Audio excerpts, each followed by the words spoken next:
Afternoon guys out there. My name's James, if you don't know me. I work down at Weekend Warlords, and today we're going to be doing a brief just going over of the new Idoneth releases for this weekend. Now I can't show you anything exactly inside the book, but I can talk to you a bit about what you'll find inside the new battle tomb. So what you're thinking is this is a brand new race, and it is and it isn't.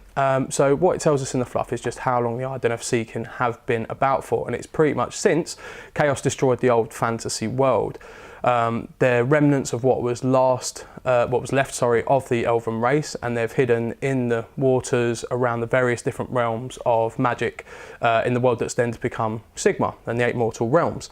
It then tells us about how they sort of emerge once the sort of noise and all the battles have gone down, and then finding what was about, looking for their gods and finding nothing, but bumping into Sigmar and deciding to side with him and try and bring back humanity and wrestle the worlds back from chaos.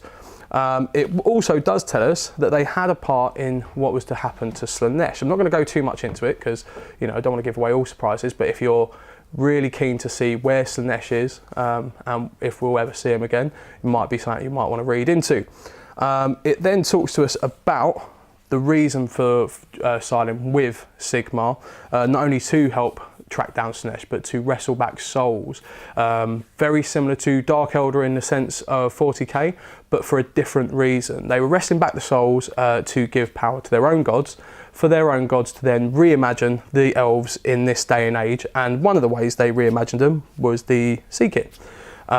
This gave them the ability to keep themselves safe and out of harm's way, being so deep and under the sea, and the chances to come back and wrestle more souls to gain them the power. You would have read, if you had a look at the Daughters of Cain book last month, we saw in that Morathi's trying to siphon power off from souls to feed herself.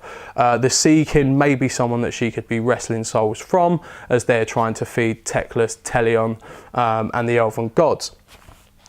We also, from the background information that we get in the book, see that they have their own way of travelling. Very similar to gateways. They have their own versions called whirlways, and essentially they're exactly the same, but they're under the water. So it makes complete and utter sense there in the world of magic as it possibly can. Past the background fluff, and you have the lovely miniatures gallery for this new range, and because it is a completely reimagined way of the elves looking, a lot of you would have seen all the teaser videos and everything the Games Workshop's been chucking up on the community page. The videos are great, but you need to see still images or in the flesh of these models, because they are stunning. They have been bringing up various comments on people are one side of the fence or the other. But even if you don't like the idea of magic floating sharks, turtles, if you look at the detailing they've done on these models, they're absolutely incredible. Especially, I think, really with this race, the characters are just something else.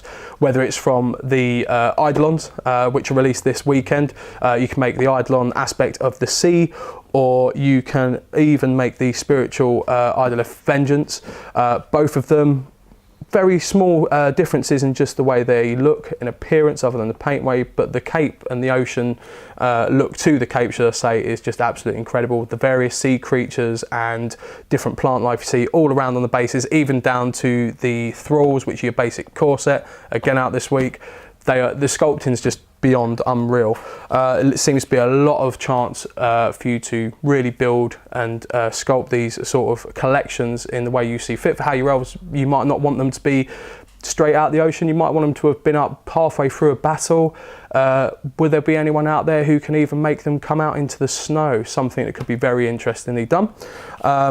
Again, there's stuff that isn't released this weekend, but we've all seen the images of the giant turtles. They look absolutely fantastic, especially when you get a chance to look through the pages of Battle Tomb, have a real look at all the little details that you don't get the chance to appreciate on the videos. They're absolutely stunning, and the sort of chariot-based or saddle-based mounts they have for their fighters on the back are absolutely gorgeous. Again, with the characters, I think there's at least 5 or 6 character models coming with this new race, including one of my favourites, which is just down here, who again is out this weekend, which is Lortan, the Warden of the Soul Ledgers. So what's cool about him is not only is he going to buff all your base troops, he's got an octopus on him. He just looks cool, and the octopus attacks. What more could you want? It's an octopus. He's absolutely incredible. There's also characters that are really cool in the way that if you've got something coming out from the ocean and you're let me get the right name for this. I'm going to find this now. You're going to have to give me a couple of seconds because I want to get this right. You can hum, you know, tap your fingers, do something to pass the time. But there is a scry which has a floating whirlpool which it uses to possibly tell the future, and that's how it gives buffs to various units. And what's really cool is how they've managed to link it to the model and link it to the base. You may have seen in older sculpts in the 80s and 90s where it was very you know, cumbersome, just linked with a big hand holding it. It didn't look very magical. Whereas now, especially with the Seakin, you'll see a lot of sea creatures, fish, stingrays, and just foliage from under the sea that are linking small parts of the models to the base, which just mean that it gives it real nice look of floating, or you know, just a bit of magic holding it in the air for the character, which is really cool. The book also contains a really nice paint guide. It gives you all your different stages to paint your base troops and your characters, and even various different colour schemes for the eels and sharks that they ride upon. So what's really cool about this, if you want to get an army on the table, it's going to give you a really nice tabletop standard army to go for in what looks like between 4 and 7 stages to each part of the model. By no means is this going to be an heavy metal painting standard, but it will mean that you'll have a very nice looking army pretty quick out of the box. Once you've gone past the miniatures gallery and the paint guides, you get to the bit that everyone wants to look at. It's the rules section. So you've got 6 different clans of Deepkin, each giving themselves a little bit of flavour, and they each have their own artefacts. So they'll be used for your generic characters to be able to use in battle, and they may change the way you use your army or build your army. You then have the rules for the Shipwreck, which is a new piece of terrain, but is also usable by the Seakin in game. It can either be used to damage an enemy that's too close to it, or if you have one of your own units that are close enough, you can replenish mortal wounds onto your models. And you can also use it to give yourself a type of feel no pain save. So that's the Shipwreck. You've then got rules if you're doing a Path to Glory campaign. They've got rules to write in your own crew for that. And then at the back, you've got 3 battle plans to play themed games around your Deepkin, ranging from being underwater and just arriving on the shore to trying to create a ambush on someone using 2 sides of a tide. So there's lots of cool stuff with those 3 battle plans. And then finally, it's your juicy rules of all your individual characters and your war scrolls.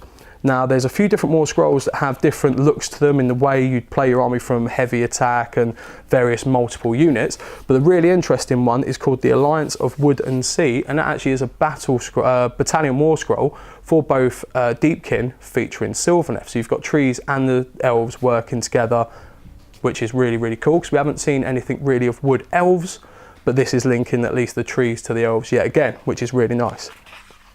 When we get to the rules of the characters, we've got your 2 different aspects. The Eidolons first and foremost, and then we move on to Vorturnos, High King of the Deep, which is one of the characters riding essentially a seahorse unicorn. There's then a generic version of that character, which you can then toy around with how you want to run them, followed by your various troop choices and buffable characters, and then into your fast moving units of shark riders, and finally hitting on with your giant sea turtles. And last but not least, your points at the back. I'm not going to go into points or anything like that, because I don't want you trying to build armies just yet without seeing the book for yourself. But what is nice is that obviously, being that it's order, they get all the allied armies to choose from, as you'd expect from the Darkling Covens, Daughters of Cain, the Eldritch Council, Order Serpentis, Scourge Privateers, Shadowblade, Stormcast Eternal, Sylvaneth and Wanderers. So they are a true order faction, and you'll be able to run them with any other of your order armies as allies or part of an order grand alliance. So that is the Idoneth Seakin. It's out this weekend, along with the items you see in front of you. What we spoke about, the Eidolons, the Shipwreck, the Thralls, Squidman, he's my favourite. We've also got the War Scroll cards, dice and the book itself. I've been James. It's just been a quick little preview for you. I hope you've enjoyed, and I'll see you soon.